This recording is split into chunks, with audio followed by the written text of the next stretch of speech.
আসসালামু আলাইকুম রহমতুল্লাহ। প্রিয় বন্ধুরা, পবিত্র মাহে রমজান আমাদের কাছ থেকে বিদায় নেওয়ার পথে।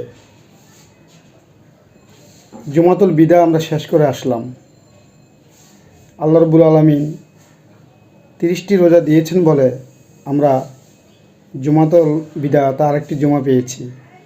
তা না হলে গত জুমাই হতো আমাদের জুমাতুল বিদা। আলহামদুলিল্লাহ, আমরা আজকে জুমাতুল বিদা শেষ করে আসলাম। আমাদেরকে আর সেহরি খেতে হবে না, আর তারাবি পড়তে হবে না। শুকরিয়া, আল্লাহ রাব্বুল আলামিন আমাদেরকে হায়াত বাড়িয়ে দিয়ে একটি রমজান আমাদেরকে আবার পালন করার সুযোগ করে দিয়েছিলেন। জানি না আগামী রমজান আমরা এভাবে পাবো কি না।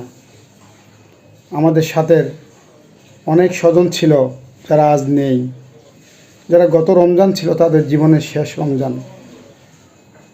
আমরা আগামী রমজান পাবো কি না জানি না।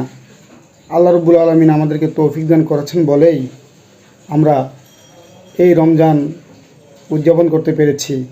সেহরি খেয়েছি, ইফতার খেয়েছি, সারাদিন রোজা রেখেছি, মসজিদে তারাবি পড়েছি। হৃদয়ের মাঝে অনেক ব্যথা। পবিত্র মাহে রমজান আমাদের মাঝ থেকে বিদায় নিতে যাচ্ছে। আজ চাঁদ দেখা গেলেই পবিত্র রমজান মাস শেষ হয়ে যাবে, শাওয়াল মাস শুরু হবে। আগামীকাল হবে আমাদের বাংলাদেশে পবিত্র ঈদ উল ফিতর উদযাপন।